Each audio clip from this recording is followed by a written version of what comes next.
Good morning viewers, welcome to our new blog of traveller Arka. অনেকদিন বাদে আবার ফিরে এলাম। লাস্ট ভিডিও দেখলাম আমরা কেওনঝড় গেছিলাম। এখন আবার পুজো চলে এসেছে, পুজো একটা লং ছুটি। আর এখন আমরা আজকে আবার একটা নতুন জার্নিতে বেরোচ্ছি। আমরা এখান থেকে আজকে নর্থ বেঙ্গলের দিকে বেরোচ্ছি। তবে নর্থ বেঙ্গলে আমরা কী কী ঘুরি, কোন জায়গাগুলো ঘুরি, সেটা এই সিরিজটা দেখতে থাকুন। তবে আমাদের নর্থ বেঙ্গল সিরিজ আবার স্টার্ট হলো। তবে চলুন আজকে আমাদের সাথে NH12 Kolkata to Siliguri by bike. আর রাস্তার পুরো ডিটেলস আপনারা এই ভিডিওতে পেয়ে যাবেন। সকাল 5টা আর আমরা বেরোচ্ছি আমাদের জার্নির উদ্দেশ্যে। আমরা এখন যাবো শিলিগুড়িতে। আর এই আমার বাইক পেছনে রেডি। তখন আমরা চলুন আবার দেখাবো আপনাদের সাথে এয়ারপোর্টে গিয়ে। এয়ারপোর্ট থেকে কল্যাণী এক্সপ্রেসওয়েতে গিয়ে উঠবো আমরা। তারপর ওখান থেকে NH12। আমরা আজকে এখান থেকে সোজা বেরিয়ে যাবো শিলিগুড়ির দিকে। সত্যি কথা বলতে কল্যাণী এক্সপ্রেসে এখন ফাটাফাটি রাস্তা হয়ে গেছে আর দারুণ। আমাদের স্টেট গভর্নমেন্টের এবার এটাই একমাত্র সবচেয়ে ভালো রাস্তা, মানে হাইওয়ের মধ্যে থাকে। ওরা ফার্স্ট হাইওয়ে এটা স্টেট গভর্নমেন্টের। এটা যত সময় আমার মনে পড়ে, আপনাদের যদি কিছু জানা থাকে অন্য কোনো হাইওয়ে একটু বলে দেবেন। কারণ বাসন্তী ওটাও স্টেট হাইওয়ে, কিন্তু এত খুব জঘন্য রাস্তা ওটা। কল্যাণী এক্সপ্রেসে দারুণ, পুরো একদম মানে ইমেজ দিয়ে যাচ্ছে এরকম লাগছে, খুব ভালো। এখন আমরা সোজা এখান থেকে কাপা মোড়ে ডান দিকে ঢুকবো, যেটা আমার NH12 কানেক্ট করবে মেন যেটা।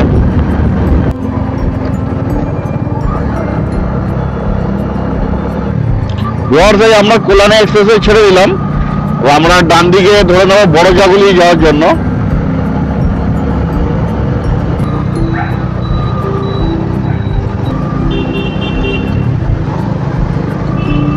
আমরা বড় জাগুলি যাওয়ার জন্য রাস্তা ঢুকে পড়লাম।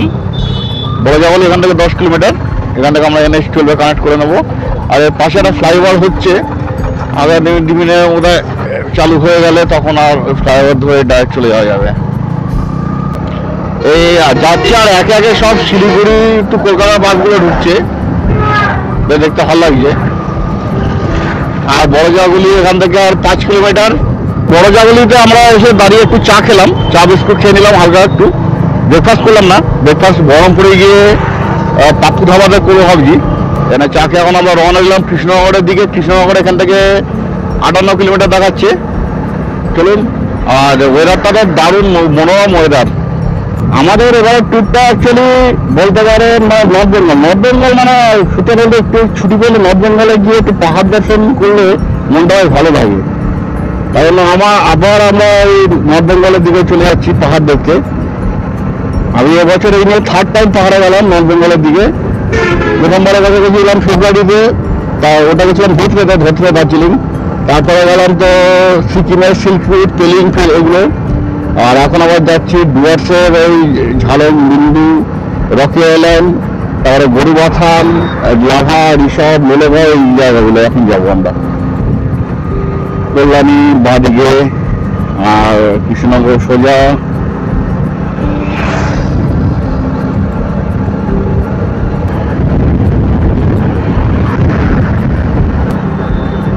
আমরা আমাদের দিনের আগে 7 টোলে চলে এলাম। এটা কল্যাণী এক্সপ্রেসের টোল ছিল। আর এটা হচ্ছে আপনার কৃষ্ণনগর টোল প্লাজা, বারাসাত কৃষ্ণনগর এই যে লেনটা আছে ওটার টোল। আজকের দিনে আমরা অনেকগুলোই টোল পেরাবো। আমরা এখন চাকদা ক্রস করছি। আর রাস্তাটা পুরো এখন অব্দি যা আসছি পুরো টোটাল মাখন রাস্তা, মানে রাস্তা নিয়ে কোনো কথা হবে না। মানে NH12 জিন্দাবাদ, মানে দারুণ রাস্তা।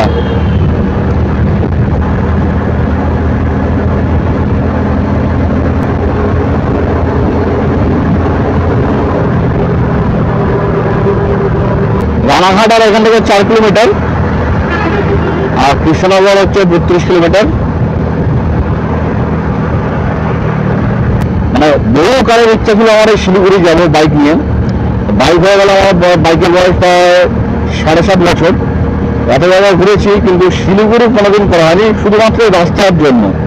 আর রাস্তাটাকে বছর 2 ধরে মোটামুটি ঠিকঠাক হয়ে এখন তো ঠিকই আছে। এবার তাই জন্য ছুটি পেলে একটা লং ছুটি, 5 রাত 6 দিন, তাই নর্থ বেঙ্গল একটা ট্রিপ বানিয়ে ফেললাম। আর শিলিগুড়ি যাচ্ছি বাইক নিয়ে।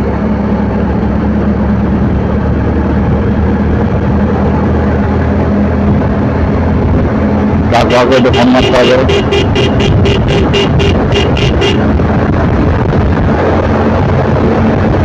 একবার একটা ভদ্রবাড়ি হয়ে থাকে।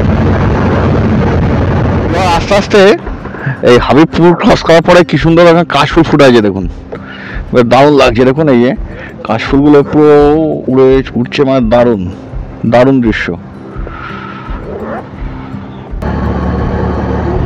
ও বাও, এখানেও দেখুন পর পর পুরো কাশফুল ফুটে রয়েছে, দারুণ লাগছে।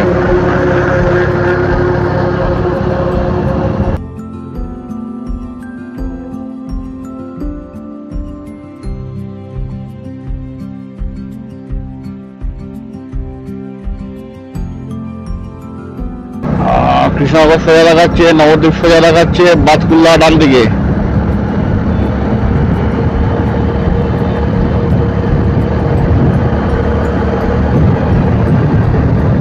আমরা চলে এলাম কৃষ্ণনগরের বিখ্যাত আন্ডারপাসে। এখানে বর্ষাকালে সারা বছরই জল থাকে, আর খানাখন্দ নেই, যেরকম খানাখন্দ, কিন্তু দেখে নিতে হবে। নিজের ব্যাগটা কতটা ভিজে রেখে কে জানে। এটা বিশ্ববিখ্যাত আন্ডারপাস, এখানে এই সারা বছরই জল এরকম জমে থাকে। তা বৃষ্টি নেই, কারণ জল কম আছে।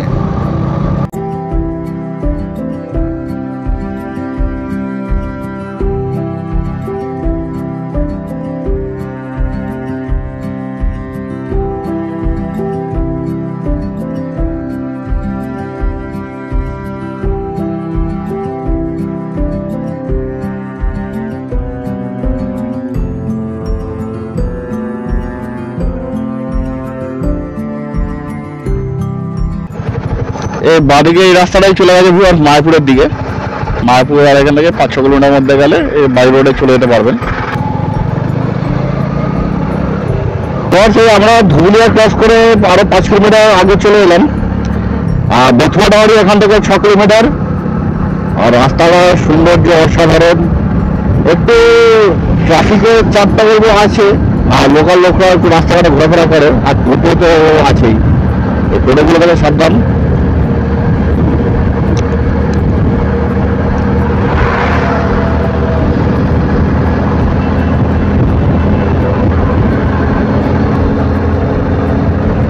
NH-12 এই আপনার কৃষ্ণনগর থেকে বহরমপুরের এই স্টেজটা সবথেকে পুরোনো, কারণ এই রাস্তাটা এই পোর্শনটাই সবার আগে তৈরি হয়েছিল, কারণ এটা সবথেকে পুরোনো স্টেজ।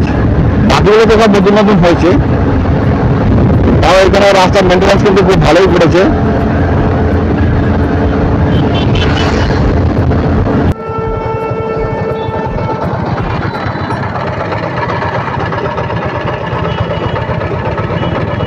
বৈশিষ্ট্যটা খুব খারাপ হয়, দেখুন নিরীহ প্রাণীগুলোকে কিভাবে নিয়ে যাচ্ছে তাদের পেট পুজো করার জন্য।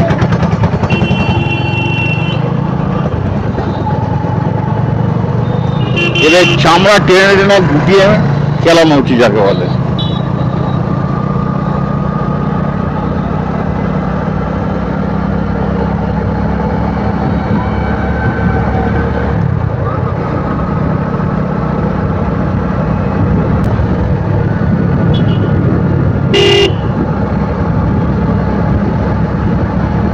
আমরা চলে এলাম আমাদের আজকের দিনের তৃতীয়তম টোলে।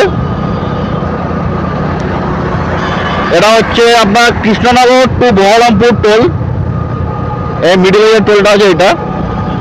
তবে এখন একটা জিনিস জানতে পারলাম নাকি NH ন্যাশনাল হাইওয়ে অথরিটি নাকি একটা পাস অ্যারেঞ্জ করেছে 3000 টাকা দাম, যে পাসটা দিয়ে নাকি আপনি একবার 3000 টাকা রিচার্জ করলে 200টা টোল একসাথে মানে ক্রস করতে পারবেন বছরে। মানে আপনার তখন টোলের দাম পড়ছে কত, 15 টাকা পার টোল। এটা কিন্তু খুব সুবিধাজনক। এই টোলটা ক্রস করার পর রাস্তাটা কিছুটা আবার সিঙ্গেল লেনে আছে, এখানে কোনো জমির কারণে না কাজ চলছে ডান দিকে, কিন্তু জমি জটের জন্য বোধহয় কাজটা এখানে আপাতত হয়নি। আমরা চলে এলাম পলাশীতে। ওই সামনে একটা মোড় আছে, মোড় থেকে বাঁধে গেলে আমরা পাবো হচ্ছে পলাশীর যে ময়দান। সামনে দেখুন একটা সাদা রঙের গেট, এই রাস্তাটাই পলাশীর যুদ্ধক্ষেত্রে ওখানে গেছে। এই সামনে এটা পলাশীর স্মৃতিসৌধ। আর বললাম আসতে 5 বছর আগে যখন এসেছিলাম তখন দেখে গেছিলাম, এখন আর ঢুকে লাভ নেই, এখন যাই এখানে যাওয়ার কথা শিলিগুড়িতে।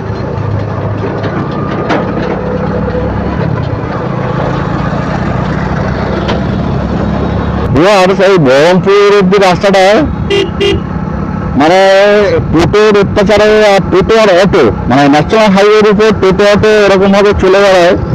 আর স্টেট গভর্নমেন্ট ঠোঁটে জগন্নাথ হয়ে বসে থাকে, কোনো স্টেপ নেয় না। মানে তার ফলে গাড়ির স্পিড অনেক কমে যায়। আর বহরমপুর এখান থেকে 7 কিলোমিটার, মালদা 135, ডালখোলা 261। আমরা এখান থেকে আমরা বহরমপুর বাইপাস নিয়ে নেব, আর বহরমপুর সিটির জন্য রাস্তা আলাদা হয়ে যাবে এখান থেকে। বহরমপুর টাউন বাঁ দিকে, আর আমরা সোজা যাবো বহরমপুর বাইপাস। এটা আমরা বহরমপুর বাইপাসে হচ্ছি। তো বহরমপুর বাইপাস যেরকম শুনেছি এখন একটু কন্ডিশন খারাপ আছে, মানে পথল আছে কিছুটা, একটু সাবধানে যেতে হবে একটু যদি সেরকম হয়।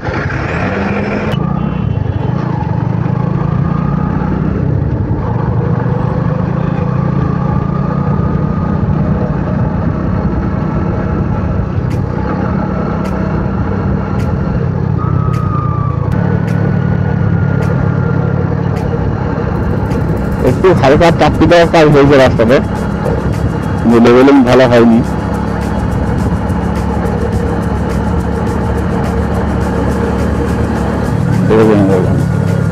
এই আর হাল্লা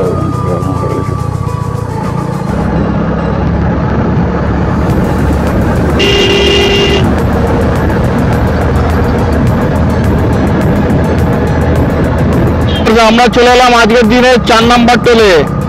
এটা হচ্ছে বহরমপুর ফারাক্কা টোল। পাপ্পু ধাবা কত দূর কে জানে, খিদে পেয়েছে, খাবো।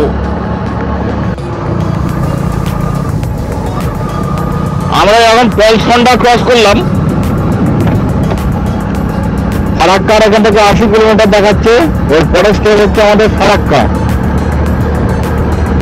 রাস্তাটা মোটামুটি যতটা এলাম, বহরমপুরে আগে যে টোটো খুব বিরক্ত করেছিল, রাস্তা ভালো কিন্তু টোটো বিরক্ত করেছিল।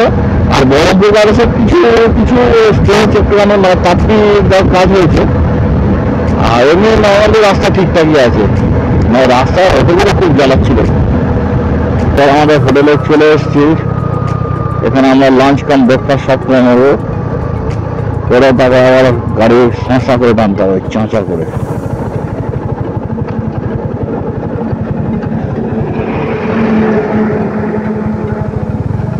গাড়িটা একটু ছায়া জায়গায় রাখতে হবে। চলে এলাম পাপ্পু ধাবাতে। সকালবেলা আমরা কিছু খাওয়াইনি, এখন তাই জন্য আমরা তরকার আর তন্দুরি রুটি সুন্দর নরম করে দিয়েছি, আর মনে হচ্ছে বাড়ি চালু করানো। এবার আমরা খেয়ে দিয়ে এবার আমরা রওনা দেবো। এখন বাজে বেলা 12:30। আমরা পাপ্পু ধাবা থেকে লাঞ্চ ফাঞ্চ সেরে বেরিয়ে পড়লাম। আমাদের এখনো প্রায় 330 কিলোমিটার মতো যেতে হবে। আমরা আবার রওনা দিলাম। যাই, আর আজকে রোদটাও সেরকম উঠেছে, খুব রোদ, একটা গরমও লাগছে। আমার বৃষ্টি হলো প্রবলেম, ঠিক আছে যাই এখন।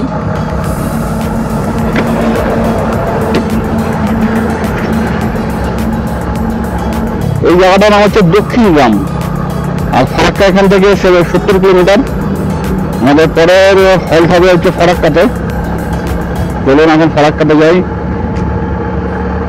আর আমাদের এটা এখন Baharampur to Farakka stage start হলো।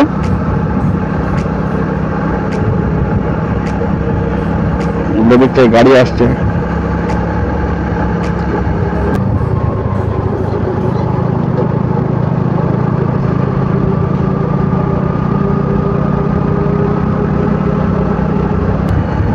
আমরা এই মৌরগ্রাম মোড়ে চলে এলাম।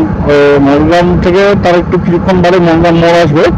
এই যে বাদিকের রাস্তাটা গেছে হচ্ছে আপনার রামপুরা আর বোলপুরের দিকে, আর এই রাস্তা সোজা গেছে NH-12 শিলিগুড়ির দিকে।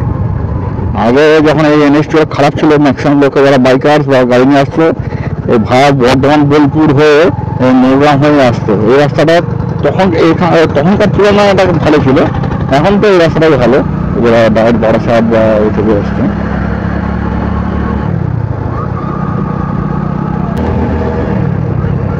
আমরা এখানে মুরারাই ক্রস করলাম, আর রাস্তাটা ভালোই আছে, কোনো যেটা অসুবিধা হচ্ছে না। আস্তে আস্তে আমরা যাচ্ছি। সামনে মনে হচ্ছে আরো দুটো বাইকে যাচ্ছে। এটা পাহাড়ের দিকে যাচ্ছে।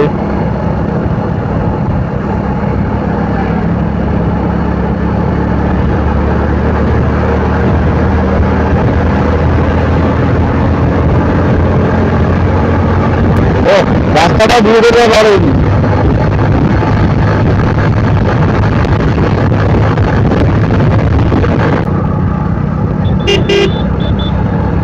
ফারাক্কা 40 কিলোমিটার।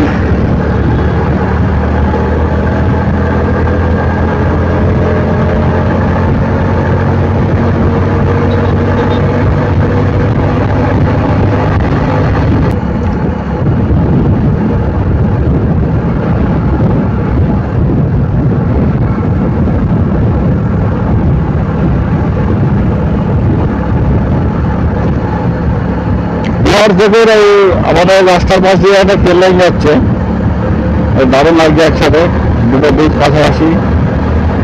তো এটাকে বলে আহিরন ব্রিজ।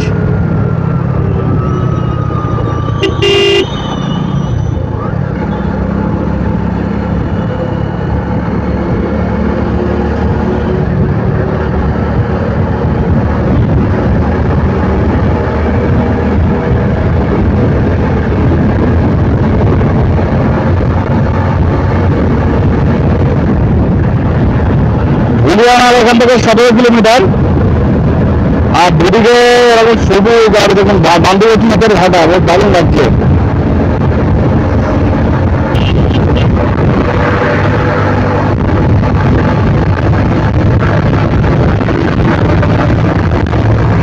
অনেক 5 নম্বর টোলে আমরা চলে এলাম। এটা হচ্ছে বহরমপুর ফারাক্কা টোল।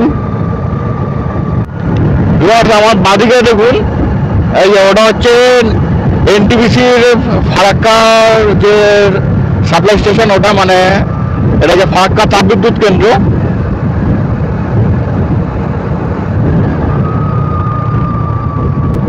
আর এখান থেকে ফারাক্কা হচ্ছে আর ওই 5 কিলোমিটার। হ্যাঁ, আর এখানে রাস্তায় এরকম কিছু দূর বাদে বাদে এরকম ডাইভারশন মানে অবস্ট্রাকশন করে দেওয়া থাকে। এখানে লোকজন ওরা রাস্তাটাই করে।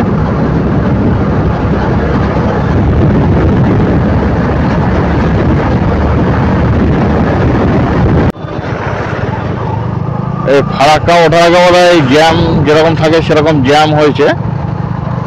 আমি বাঁদিক দিয়ে আবার উল্টো দিকে রাস্তাটা দিয়ে যাচ্ছি। সেই ডান দিকে দেখুন, এটা ফারাক্কার নতুন ব্রিজটা হচ্ছে। এটা আর বছর খানেকের মধ্যে রেডি হয়ে যাবে, তখন এই জ্যাম ফ্যাম আর থাকবে না। এই যে এখান থেকে পুরো ডাইরেক্ট নতুন ব্রিজ গঙ্গা পার হয়ে ওপারে চলে যাবে।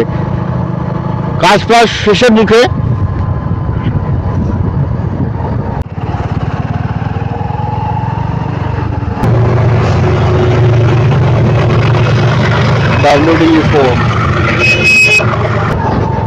আর যা বৃষ্টি হচ্ছিল, এখন গঙ্গার জল আবার বৃষ্টি বন্ধ হয়েছে বলে কমে গেছে, মানে কম আছে, তাই গেট বন্ধ আছে। আর খুলে দিলে বাংলাদেশের পুরো সাফ হয়ে যাবে, সেটা কথা নয়। কাংড়ুরা মাঝে মাঝে সাফ হয়ে যাওয়া ভালো, কারণ কাংড়ুদের লুঙ্গিরা খুব একটু বেশি বাড়াবাড়ি করে তো, তাই।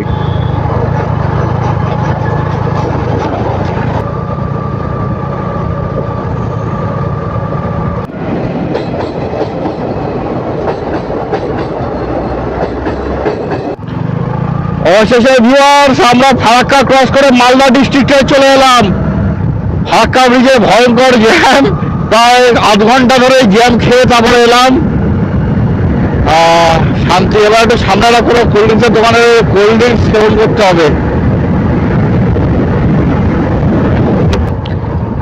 আমরা চলে এলাম আমাদের আজকে থেকে 6 নম্বর টোলে, ফারাক্কা রায়গঞ্জ টোল। আমরা এখন ইটাহার ক্রস করছি। এটা আমরা দক্ষিণ দিনাজপুরে ঢুকে গেছি। আর রায়গঞ্জ এখান থেকে 14 কিলোমিটার, আর যেটা 15 মিনিট মতো লাগবে। এখন ইটাহার থেকে বেরোই, বেরিয়ে রায়গঞ্জ। রাস্তাটা খুবই ভালো, কিন্তু প্রবলেম হচ্ছে আপনি স্পিড মেনটেন করতে পারবেন না, কারণ এত ক্রসিং। দেখতে হচ্ছে রাস্তাটা কত ভালো, আপনি একটু ফাঁকা যে স্পিড তুলবেন তো সামনে কোনো একটা ক্রসিং করে গেছে, মানে তাহলে কি আপনি স্পিড মেনটেন করতে রাখতে পারবেন না। তাই জন্য মেনলি এখানে লেটটা হয়। রাস্তায় কোনো প্রবলেম নেই, রাস্তা ঠিকঠাক আছে।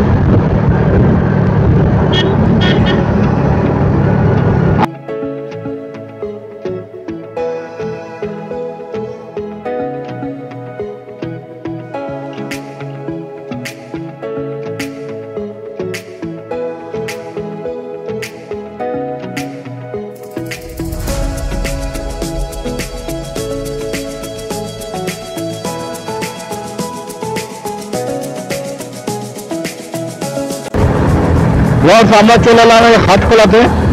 রায়গঞ্জ আর এখান থেকে 8 কিলোমিটার।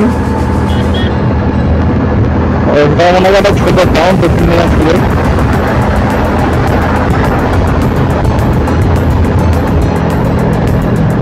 হাটখোলা কালিয়াগঞ্জ হচ্ছে ডান দিকে।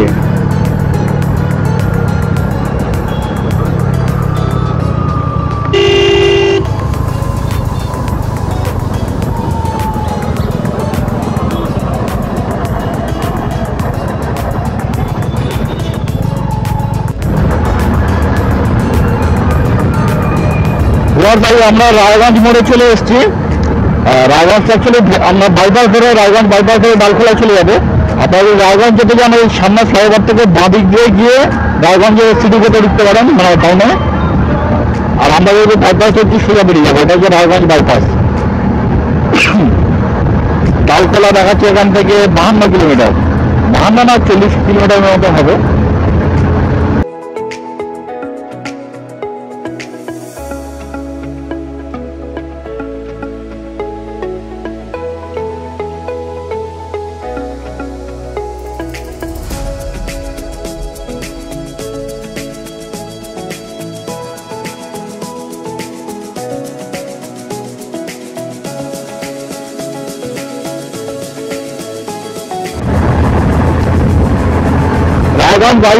বাইপাসের গাড়িটার মধ্যে চলছে। এরকম রাস্তা হলে শিলিগুড়ি 550 করে 10 ঘন্টার মধ্যে চলে আসা যায়, কিন্তু সমস্যাটা হচ্ছে এরকম রাস্তাটা নেই। মানে রাস্তা আছে কিন্তু এত মানে ক্রসিং, লোকালিটি ক্রসিং স্পিডিং করে আপনি স্পিড রাখতে পারবেন না, তাই জন্য শিলিগুড়ি আসতে টাইমটা লাগে।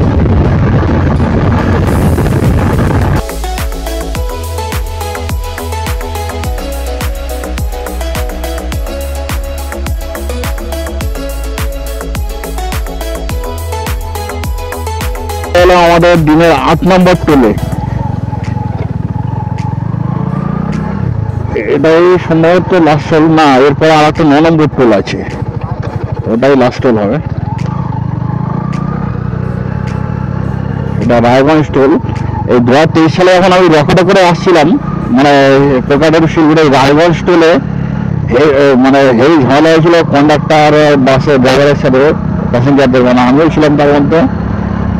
এই টোলটা তাই জন্য আমার কাছে স্মৃতি হয়ে রয়েছে। এই টোলটা তার তখন 1:30-2টার সময় ঝামেলা হচ্ছে, বেশি লোক তোলা হয়েছিল সেই নিয়ে। যদি আপনারা দেখতে চান এই ভিডিওটা, 2023 সালে ইনভেস্টিসি রকেট কলকাতা টু শিলিগুড়ি আমার ভিডিও ভেতরে আছে, ইউটিউবে দেখে নিতে পারেন।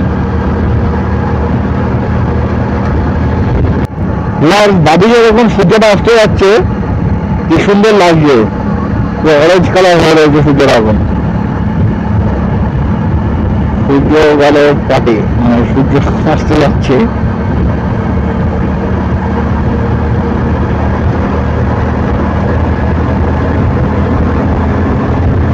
আমরা ডালখোলা থেকে 20 কিলোমিটার আগে এসে একটু দাঁড়িয়েছি, অনেকক্ষণ ধরে চালাচ্ছিলাম, চালিয়ে এখানে তাই একটু কোল্ড ড্রিঙ্কস খেয়ে আবার রওনা দেবো। রাস্তাটা এখন ঠিকঠাক আছে, মানে রাস্তা তো ভালোই রাস্তা। চলুন যাই এবার এগোই আস্তে আস্তে আমাদের শিলিগুড়ির দিকে।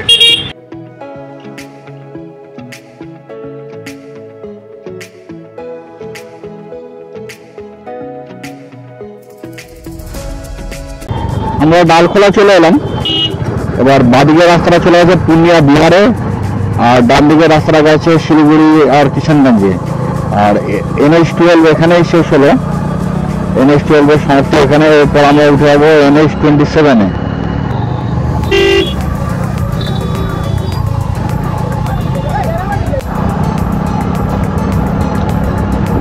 আমরা কিষানগঞ্জ থেকে আর 1 কিলোমিটার দূরে আছি। এখন তো রাস্তাটা তো মোটামুটি মিশিয়ে ছিল ঠিকঠাক এরকম, আরো এখন কিষানগঞ্জ থেকে যেতে হবে শিলিগুড়ির দিকে। এই রাস্তাটায় পটলগুলো ঠিক রাস্তাটা মাঝখানে আছে, সেটাকে এড়িয়ে চললে রাস্তা না ফাইন রাস্তা। একদম লেফট হ্যান্ড সাইড দিয়ে গাড়ি চালাবেন, কোনো অসুবিধা হবে না এই রাস্তাটা এলে।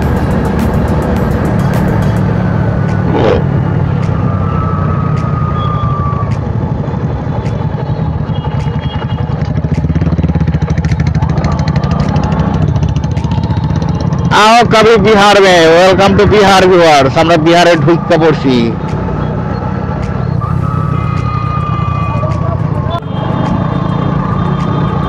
শিলিগুড়ি 100, গুয়াহাটি 553, শিলচর 850। আমরা কিষানগঞ্জকে বাইপাস করে ক্রস করছি।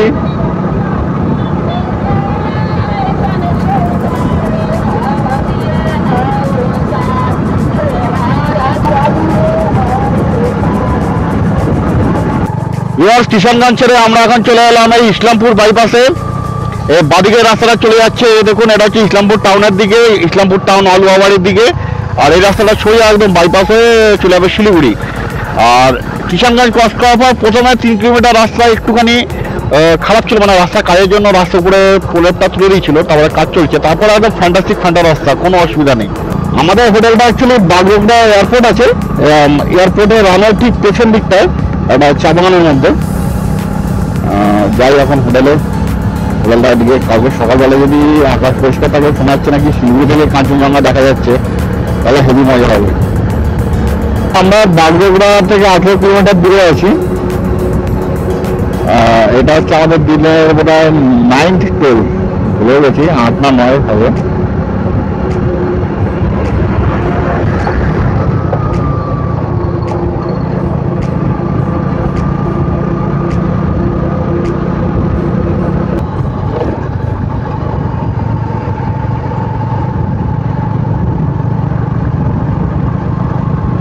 এটা শিলিগুড়ি ঢোকার আগে লাস্ট টোল, 8 টোল নেই শিলিগুড়ি অব্দি। পরে আবার NH27 দিয়ে গুয়াহাটি দিয়ে গেলে আরো টোল পেতে পারেন কিছু। আবার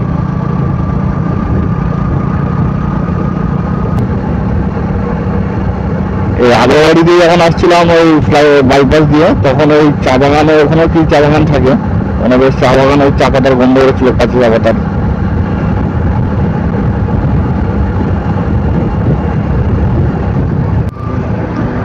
আমরা বোধহয় ঘোষপুকুর না ঘোষপাড়া কি বলে, শিলিগুড়ি ওখানটা চলে এলাম। এবার আমরা বাগডোগরা রাস্তাটা নেব।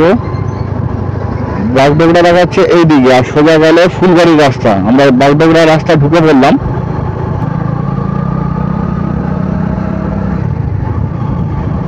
আমাদের বাদিকে হয়তো চা বাগান থাকবে। এবার জিপিএসটা অন করে নিতে হবে, আমাদের জিপিএস পেছনে বসে আছে। পুরো অন্ধকার রাস্তা, দারুণ লাগছে যেতে। আরে দেখুন আমাদের বাদিকে যে চা বাগান, বাইকটা একটু ঘুরিয়ে আপনাদের চা বাগানটা একটু দেখাই। এই দেখুন চা বাগান, সারি সারি চা বাগান।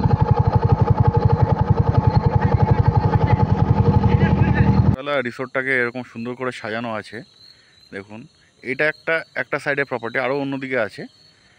এখানে আমার বাইক রাখা আছে, গাড়ি পার্কিংয়ের ব্যবস্থা আছে। সকালবেলা ঘুরিয়ে ভালো করে আপনাদের দেখাবো রিসোর্টটাকে। পুরো চারদিকে চা বাগান আছে।